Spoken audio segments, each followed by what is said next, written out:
हम लोग अभी तक में द्विघात समीकरण के मानक रूप को देख चुके हैं और गुणनखंड विधि से द्विघात समीकरण को हल करना सीख लिए हैं। आज हम लोग पूर्ण वर्ग विधि से द्विघात समीकरण को हल करना सीखते हैं। पूर्ण वर्ग विधि में जो है ना 3 सूत्र को याद रखना है। एक है कि a प्लस बी का होल स्क्वायर बराबर a square plus 2ab plus B square, और एक सूत्र है a माइनस बी का होल स्क्वायर बराबर a स्क्वायर और minus 2ab plus B square. इस दोनों को याद रखना है और साथ ही एक और सूत्र को याद रखना है a square minus b square बराबर a minus b into a plus b. पूर्ण वर्ग विधि से बनाने के लिए जो हम लोग को द्विघात समीकरण मिलेगा उसको क्या करेंगे, सबसे पहले उस द्विघात समीकरण को रीअरेंज करेंगे और कुछ इस प्रकार से रीअरेंज करेंगे इस सूत्र के रूप में आ जाए, और इस सूत्र के रूप में आ जाएगा तो उसके बाद फिर दूसरा स्टेप क्या करेंगे कि इस सूत्र के रूप में ला लेंगे, ठीक। और इस सूत्र के रूप में आ जाएगा तो फिर क्या करेंगे, उसको इस रूप में कन्वर्ट कर देंगे, और इस रूप में कन्वर्ट हो जाएगा तो यही तो फिर हो जाएगा। ऐसा ही तो द्विघात समीकरण को जब हल करते थे गुणनखंड विधि से तो इसी रूप में तो आता था। तो जैसे मान लो कि आ गया a माइनस बी और a प्लस बी बराबर क्या हो गया 0, तो इसी को ना करते थे कि a माइनस बी बराबर 0 एक बार और एक बार a प्लस बी बराबर 0, ऐसा कर देंगे। तो पूर्ण वर्ग विधि को समझते हैं उदाहरण से। एक द्विघात समीकरण लेते हैं x square minus 3x minus 10 बराबर 0। इसको क्या करेंगे, पूर्ण वर्ग विधि से हल करते हैं। तो इसमें क्या करेंगे, सबसे पहले देखो इस टर्म को देखो, इसमें क्या है स्क्वायर है, इसको क्या कंसीडर करेंगे, एक स्क्वायर कंसीडर कर लेते हैं। इसको लिख देते हैं ऐसे x का होल स्क्वायर, ठीक। देखो पहला जो स्टेप है ना वो यही है कि सबसे पहले द्विघात समीकरण को इस रूप में अरेंज करना है, a स्क्वायर प्लस 2ab और प्लस बी स्क्वायर, या फिर a square minus 2ab plus B square. पहला स्टेप यही है कि इस रूप में अरेंज कर लेते हैं। तो ये देखो a स्क्वायर मेरा हो गया, उसके बाद माइनस, अब क्या चाहिए, क्योंकि यहाँ पे माइनस है तो यहाँ पे माइनस लिख दिए। अब माइनस 2ab चाहिए तो 2 लिख दिए, ठीक। अब a चाहिए, a का मान कितना है x है, यही तो मेरा a स्क्वायर है, ये हुआ a, ये हो गया 2, ये हो गया मेरा a, और यहाँ पे जो है ना क्या दे देंगे b देंगे। तो b में कुछ ऐसा देंगे जो कि इस तीनों को गुना करने पे माइनस 3x हो जाए। तो हम लोग क्या करते हैं, यहाँ पे b के जगह पे रख देते हैं 3/2, क्या रख देंगे 3/2। तो अब देखो अगर सबको गुना करेंगे तो 3x हो जाएगा ना, ये दो दो ये दो ये दो कट करके, तो माइनस 2ab हो गया। अब चाहिए क्या बी स्क्वायर, अब क्या करेंगे बी स्क्वायर, बी कहाँ है मेरा, ये है मेरा बी, 3/2 का होल स्क्वायर अपने से कर देना है। जब 3/2 का होल स्क्वायर कर दिए तो यहाँ पे तो है ही नहीं 3/2 का होल स्क्वायर, तो एक्स्ट्रा पार्ट ना आ गया। इसको नलीफाई करने के लिए, खत्म करने के लिए क्या करेंगे, अपने मन से फिर से एक बार 3/2 का होल स्क्वायर कर देना है, और उसके बाद जो बचेगा उसको लिख देंगे। तो देखो ये जो द्विघात समीकरण था ना, ये इस तरीका से रीअरेंज हो गया, और इस प्रकार से रीअरेंज हुआ है कि अगर तुम यहाँ से यहाँ तक देखोगे ना तो ये एक फार्मूला पे आएगा, और वो फार्मूला क्या है, a square minus 2ab plus B square, अर्थात a माइनस बी का होल स्क्वायर। ये रहा मेरा, ये इतना सा शॉर्टेज हो गया। अब क्या बचा, अब जो बचा उसको लिख लो, 3×9/4 अब माइनस 10, ठीक है। अब क्या करेंगे, इसको x माइनस 3/2 का होल स्क्वायर। अब देखो यहाँ पे है ना ये माइनस जो है इसके साथ है, ये माइनस सिर्फ 9/4 कैसा है, और ये माइनस 10 के साथ है, इसीलिए क्या करेंगे यहाँ पे कर देंगे प्लस, ठीक। और इसको एलसीएम ले लेंगे तो हो जाएगा 4, और यहाँ पे -9, यहाँ पे 10×40, तो -40 हो गया। अब क्या करेंगे x माइनस 3/2 का होल स्क्वायर, और ये हो जाएगा -49/4। देखो यहाँ पे प्लस कर दो और यहाँ पे माइनस कर दो। अच्छा यहाँ पे जो है ना बराबर 0 लिखना भूल गए हैं, यहाँ पे बराबर 0 हो जाएगा, सब में बराबर 0 होगा, क्यों, क्योंकि ये समीकरण है। अब हो जाएगा x माइनस 3/2 का होल स्क्वायर, अब प्लस प्लस नहीं, यहाँ पे ना माइनस लिख देते हैं, क्योंकि यहाँ देखो प्लस और माइनस मिलके माइनस बनाएगा, -49/4 बराबर 0। तो देखो हम लोग जो है ना a square minus 2ab plus B square, इसका कहानी समाप्त कर दिए। उसके बाद हम क्या बोले थे, उसके बाद बोले थे ए स्क्वायर माइनस बी स्क्वायर पे तोड़ने के लिए। तो ये रहा मेरा ए स्क्वायर, और इसको क्या करते हैं, इसको बना देते हैं बी स्क्वायर। और कैसे बनाएंगे, तो यहाँ पर देखो, अच्छा से ध्यान से देखना, ये एक्स माइनस 3/2 का होल स्क्वायर माइनस 49 का 7 और 4 का 2, 7/2 का होल स्क्वायर। देख लो, ए स्क्वायर माइनस बी स्क्वायर बन गया, बराबर 0। ए स्क्वायर माइनस बी स्क्वायर का सूत्र क्या होगा, तो हो जाएगा एक्स माइनस ए, अर्थात एक्स माइनस 3/2 माइनस 7/2। एक बार माइनस लिए, एक बार प्लस में ले लेंगे। एक्स माइनस 3/2 प्लस 7/2 बराबर 0। तो इसको सॉल्व करते हैं, एक्स और 2 कॉमन आ जाएगा, तो हो जाएगा 7 3 10 माइनस 10/2 हो जाएगा, और इधर हो जाएगा एक्स माइनस प्लस 7 4, तो हो जाएगा प्लस 4/2। तो ये कटेगा 2 और ये कटेगा 5 के साथ, तो हो जाएगा एक्स माइनस 5 और ये हो जाएगा एक्स प्लस 2 बराबर 0। अब यहाँ से क्या करेंगे, यहाँ से तो आगे आता ही है, एक्स माइनस 5 बराबर 0, तो एक्स का मान कितना 5, और एक्स प्लस 2 का मान 0, तो एक्स का मान -2। देखो, पूर्ण वर्ग विधि जो है ना, थोड़ा सा लेंदी है, और सबसे जो आसान तरीका है वो है गुणनखंड विधि, मध्य पद को तोड़ करके। लेकिन अगर क्वेश्चन बोल दे कि पूर्ण वर्ग विधि से ही बनाना है, तब तो फिर इसी विधि से बनाना पड़ जाएगा। इसलिए इस विधि को सीखना अनिवार्य है, वरना अगर कोई विधि नहीं बोल रहा है तब तो फिर गुणनखंड विधि है ही, और आसान विधि है। इस प्रश्न को देखो, पूर्ण वर्ग बनाने की विधि से हल कीजिए। तो यहाँ पे ना पूर्ण वर्ग विधि से ही बनाना है, तो यहाँ पे बोल दिया है कि पूर्ण वर्ग विधि से ही बनाना है, तो क्या करेंगे, अब इसको पूर्ण वर्ग लगाना पड़ेगा। अब यहाँ पे गुणनखंड तो लगा नहीं सकते हैं, तो इसको हल करते हैं। हल करने के लिए यहाँ पे जो है ना, क्या है, ये है ए स्क्वायर, ठीक ना, मान लेते हैं कि ये ए स्क्वायर है। तो ए इसको पूरा होल स्क्वायर कैसे करेंगे, देखो 2 तरीका है, या तो इसमें से 2 कॉमन ले लें, या फिर √2 इंटू एक्स का होल स्क्वायर कर दें। तो हम लोग क्या करेंगे, 2 कॉमन ले लेंगे सबसे पहले, ताकि एक्स फ्री हो जाए। तो 2 कॉमन लेंगे तो क्या यहाँ पे होगा, x square minus 5/2 x plus 3/2 बराबर 0। इस 2 को क्या करेंगे, उस साइड लेके जाएंगे, इस साइड लेके जाएंगे, तो 2 क्या होगा, खत्म हो जाएगा। क्या बचेगा, x square minus 5/2 x plus 3/2 बराबर 0। देखो, अब ये ना एक्स फ्री हो गया। अब इसको जो है ना ए मानते हुए लिख सकते हैं कि एक्स का होल स्क्वायर, अर्थात ए स्क्वायर माइनस 2 ए का मान हो गया एक्स। अब बी कुछ इस प्रकार से लिखेंगे कि गुना करने पे 5/2 हो जाए। तो लिख देते हैं क्या, 5/4। तो अगर 5/4 लिखेंगे तो कट जाएगा, 5 2 दूनी 4 हो जाएगा। हाँ ठीक है, 5/4 हो गया ना। तो बी का मान कितना आ गया, 5/4। तो क्या हो गया, ए स्क्वायर माइनस 2ab और प्लस बी स्क्वायर, अर्थात 5/4 का होल स्क्वायर। अब चूंकि इसको यहाँ पे लाए हैं, तो इसको नलीफाई करने के लिए माइनस बी को करना पड़ेगा, 5/4 का होल स्क्वायर। और क्या बच गया उसके बाद, 3/2 बराबर 0।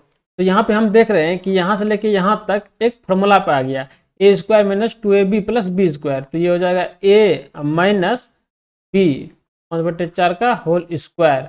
बाकी जो बचा उसको लिख लो, 25/16 प्लस 3/2। देखो, सबसे बढ़िया तरीका है ना कि यहाँ पे प्लस लिख लो और इसको ना ऐसे घेर लो, ये सबसे बढ़िया तरीका है। नहीं तो फिर जो है ना प्लस माइनस में उलझ जाएगा, क्योंकि ये माइनस इसके साथ है, और ये माइनस इसके साथ, और ये प्लस इसके साथ है।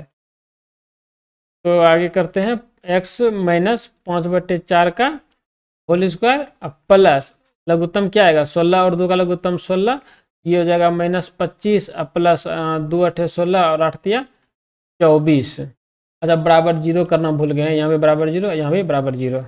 अब क्या हो जाएगा, एक्स माइनस 5/4 का होल स्क्वायर, और यहाँ पे हो जाएगा प्लस -25 प्लस 24, तो -1/16 बराबर 0।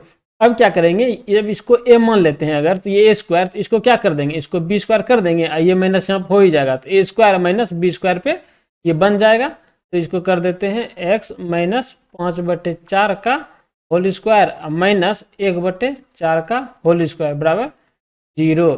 तो ए स्क्वायर माइनस बी स्क्वायर का सूत्र क्या हो जाएगा, एक्स माइनस 5/4 और एक बार -4 और एक बार प्लस में 4, तो जाएगा x माइनस 5/4 प्लस में 1/4 बराबर 0। तो ये हो जाएगा x माइनस 4 लघुत्तम सेम हो जाएगा, तो 5 1 6, तो ये हो जाएगा 6/4 और ये हो जाएगा -5 और +1, तो -4/4, ये कट के 1 हो जाएगा, ये 2 तिया 4 सॉरी 2 तिया 6 और 2 दूनी 4, तो हो जाएगा x minus 3/2 into x minus 1 बराबर 0। तो x का मान क्या आएगा, x माइनस 3/2 बराबर 0, x का मान आ जाएगा 3/2 और एक है x माइनस 1 बराबर 0, तो एक हो जाएगा x बराबर 1। तो ये था मेरा पूर्ण वर्ग विधि से। ठीक है, उम्मीद है कि समझ में आ गया होगा। तो गुणनखंड विधि से भी समझा दिए और पूर्ण वर्ग विधि से भी समझा दिए। अब कुछ प्रश्न को देख लेते हैं। प्रश्न है, एक रेलगाड़ी एक समान चाल से 360 किलोमीटर की दूरी तय करता है। यदि यह चाल 5 किलोमीटर प्रति घंटा अधिक होती तो वह उसी यात्रा को 1 घंटा कम समय में लेती, तो रेलगाड़ी की चाल ज्ञात करें। ठीक है, बढ़िया क्वेश्चन है। तो सबसे पहले क्या निकालना है, रेलगाड़ी की चाल। तो सबसे पहले आंख मूंद के रेलगाड़ी की चाल मान लेते हैं कि माना कि रेलगाड़ी की चाल x किलोमीटर पर घंटा। दूरी कितना दिया है, तो दूरी दे दिया है 360 किलोमीटर। एक बात बताओ, चाल है x किलोमीटर पर घंटा जो कि माने हैं, और दूरी है 360 किलोमीटर पर घंटा। तो बताओ कि समय कितना हो जाएगा, इस हिसाब से समय कितना हो जाएगा। तो समय हो जाएगा 360/x, कौन चीज, तो घंटा। तो इस हिसाब से समय कितना हो जाएगा 360/x। समय बराबर होता है दूरी बटे चाल, तो दूरी हो गया 360 और चाल हो गया x, तो समय हो गया 360/x घंटा। अब बोल रहा है कि यदि चाल 5 किलोमीटर पर घंटा अधिक हो जाए, तो अब वह प्रश्न से कर देते हैं। क्या करते हैं, प्रश्न से। अब चाल कितना हो गया है, अब चाल हो जाता है x + 5 किलोमीटर पर घंटा। और अब दूरी कितना है, दूरी सेम है जितना पहले था, पहले भी 360 था और अभी भी इतने हैं। अब समय कितना लगेगा बता, अब कितना समय लगेगा, तो अब समय लगेगा 360/x + 5 घंटा। यहाँ पे ना थोड़ा ध्यान से समझना। देखो, पहले जो समय था वो था 360/x, तो चाल है मेरा अगर x किलोमीटर पर घंटा है तो समय कितना हो जा रहा है 360/x। ठीक, अब क्या कर रहे हैं, चाल बढ़ा दे रहे हैं, तो जैसे ही चाल बढ़ाएंगे तो समय कितना हो जा रहा है 360/x + 5। तो इस दोनों का जो है ना डिफरेंस दिया हुआ है 1 घंटा। बोल रहा है कि उसी यात्रा को 1 घंटा कम समय लेती है। तो कहने का मतलब है कि अगर पहले 5 घंटा लेता होगा तो चाल बढ़ाने के बाद कितना समय लेता होगा, जाहिर सी बात है कि 1 घंटा कम अर्थात 4।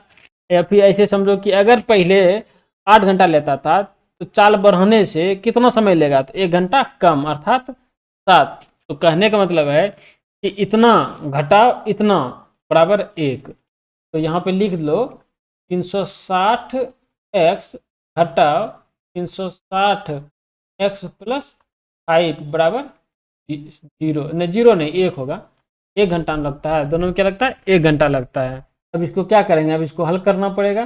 तो हल करते हैं, यहाँ पे लघुत्तम लेंगे तो क्या होगा x × x + 5 और यहाँ हो जाएगा, नहीं नहीं इसको ना ऐसे नहीं करते हैं। सबसे पहले क्या करते हैं 360 को हटा, तो क्या करते हैं सबसे पहले 360 को कॉमन ले लेते हैं, तो ये हो जाएगा 1/x माइनस 1/x + 5 बराबर 1। तो ये हो जाएगा 1/x माइनस 1/x + 5 बराबर 1/360। अब इसको लघुत्तम ले लेते हैं, अब हो जाएगा x × x + 5, यहाँ पर हो जाएगा x + 5 और यहाँ पर हो जाएगा -x बराबर 1/360। तो ये x खत्म हो गया। यहाँ पे क्या बचा, x × x + 5 बराबर 1/360।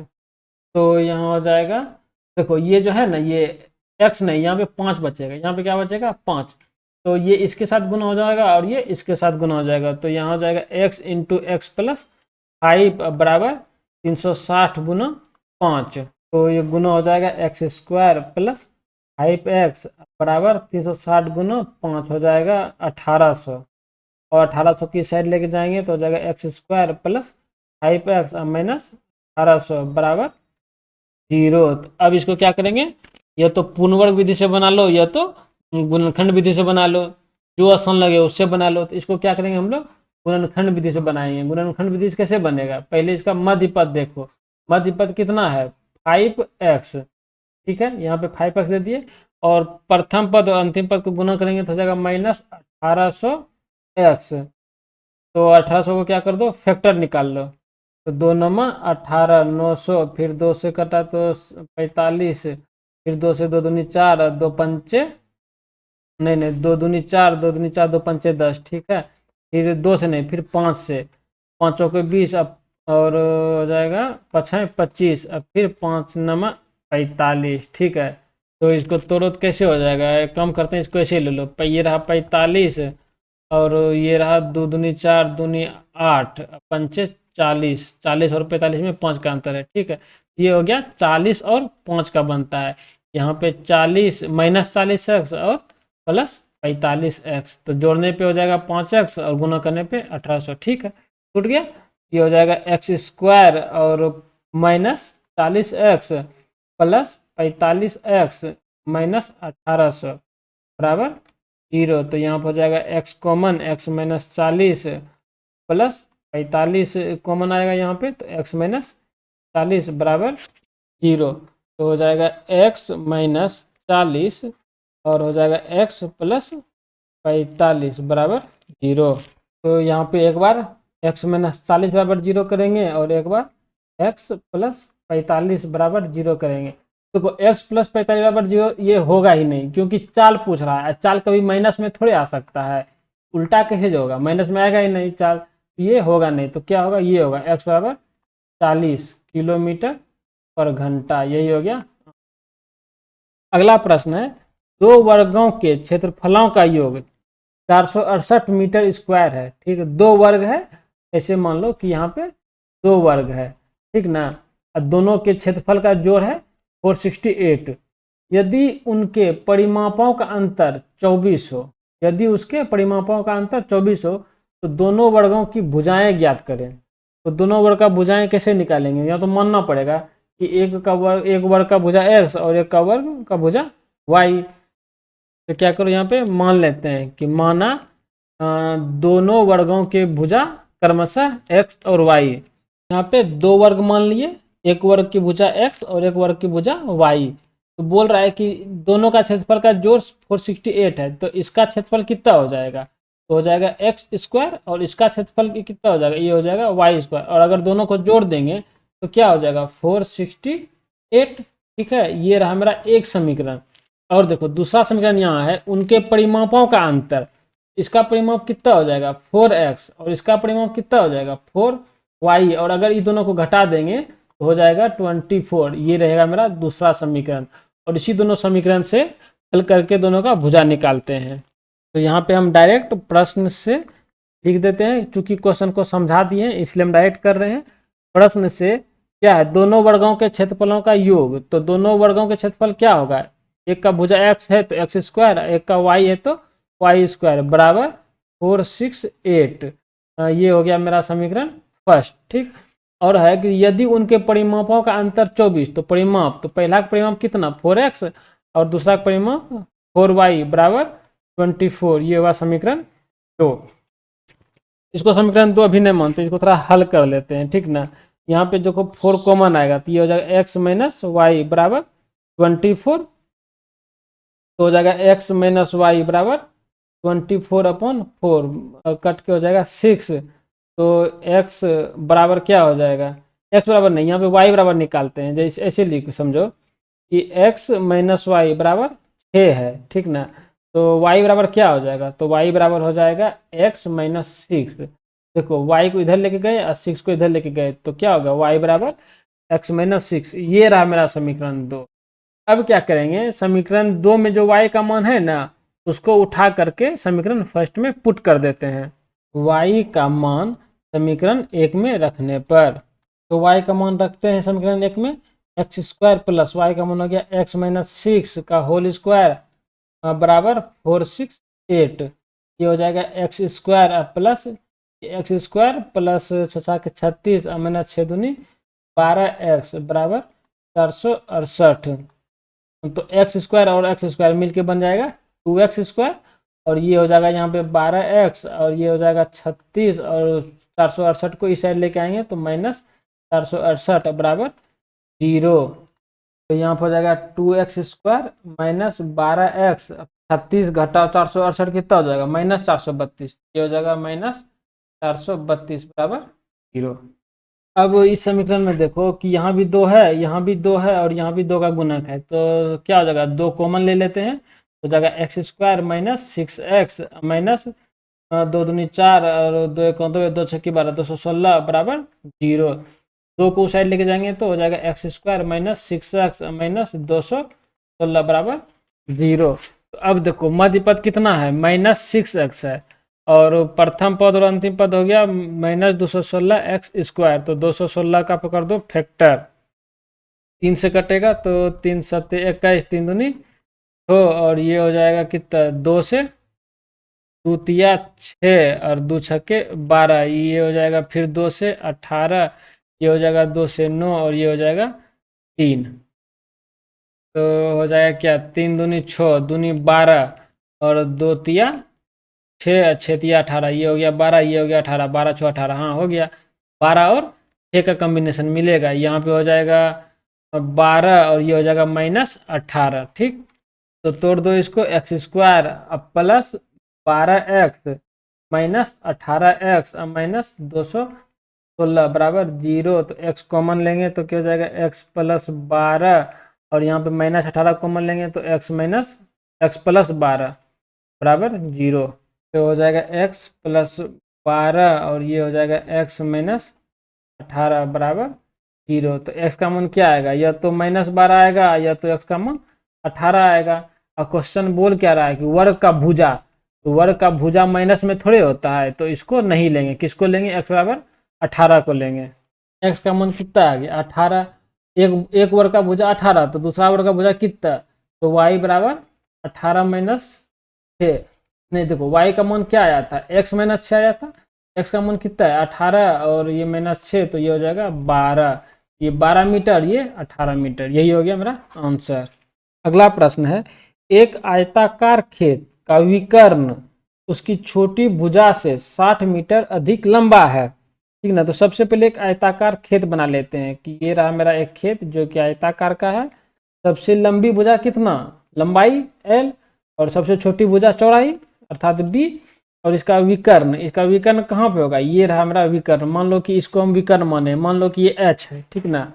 तो क्वेश्चन अगर पढ़ोगे तो पता चलेगा कि विकर्ण जो है ना वो है लंबा, फिर से पढ़ो, आयताकार खेत का विकर्ण उसकी छोटी भुजा से 60 मीटर अधिक लंबा है, तो कौन लंबा है, तो विकर्ण लंबा है, किससे लंबा है, तो सबसे छोटी भुजा अर्थात b से, और कितना लंबा है तो 60 लंबा है, यही बनता है h बराबर b प्लस 60। और आगे बोल रहा है कि यदि बड़ी भुजा छोटी भुजा से 30 मीटर अधिक हो, अब देखो यहाँ पे बड़ी भुजा बोल रहा है कि बड़ी भुजा छोटी भुजा से 30 मीटर अधिक हो, तो कौन अधिक है, तो बड़ी भुजा अधिक है, तो बड़ी भुजा l, किससे अधिक है, तो छोटी भुजा से, कितना अधिक है, तो 30 मीटर अधिक है। ये रहा मेरा टोटल क्वेश्चन, उम्मीद है कि क्वेश्चन समझ में आ गया होगा, इसी तरह से समझना भी है। अब बोल रहा है कि खेत की भुजाएं ज्ञात करो, खेत की भुजाएं मतलब क्या, लंबाई और चौड़ाई। तो इस सब में बताओ कि माने क्या मानेंगे, देखो इसमें जो है ना लंबाई और चौड़ाई नहीं मानेंगे, सिर्फ चौड़ाई मानेंगे, क्यों, क्योंकि यहाँ पे देखो छोटी भुजा से, ठीक ना, ये रहा यहाँ पे छोटी भुजा से, और फिर आगे कहता है कि छोटी भुजा से ही, तो हम लोग क्या मान लेंगे, छोटी भुजा मानना पड़ेगा। देखो यहाँ पे छोटी भुजा है, यहाँ भी छोटी भुजा है, इसी को क्या मान लेंगे x, छोटी भुजा को मान लेते हैं x, तो बन जाएगा माना छोटी भुजा x। तो प्रश्न से अब डायरेक्ट हो जाएगा प्रश्न से, प्रश्न क्या बोल रहा है, पहले में बोल रहा है कि विकर्ण उसकी छोटी भुजा से 60 अधिक है, तो विकर्ण कितना हो जाएगा मेरा, ये रहा मेरा विकर्ण हो जाएगा x प्लस 60। और आगे को बोल रहा है कि यदि बड़ी भुजा छोटी भुजा से 30 मीटर अधिक हो, तो बड़ी भुजा, ये रहा मेरा बड़ी भुजा कितना है, तो x प्लस 30 है। उम्मीद है कि समझ में आ रहा होगा, क्योंकि हम पहले ही क्वेश्चन फिगर से समझा चुके हैं। तो विकर्ण हो गया x प्लस 60 और बड़ी भुजा हो गया x प्लस 30। अब बोल रहा है कि तो खेत की भुजाएं ज्ञात कीजिए, तो बताओ खेत की भुजाएं कैसे ज्ञात करें। अब अगर ध्यान से देख पा रहे होगे, जो खेत है ना, देखो खेत का जो निचली पार्ट है इसको देखो, ये क्या है, एक समकोण त्रिभुज है। यहाँ पे बी हो गया, यहाँ पे एल हो गया, ये 90 डिग्री है। तो ये क्या है, ये हो गया मेरा छोटी भुजा, और ये हो गया मेरा बड़ी भुजा, और ये मेरा हो गया विकर्ण। तो पाइथागोरस से हमको लिखना पड़ेगा ना।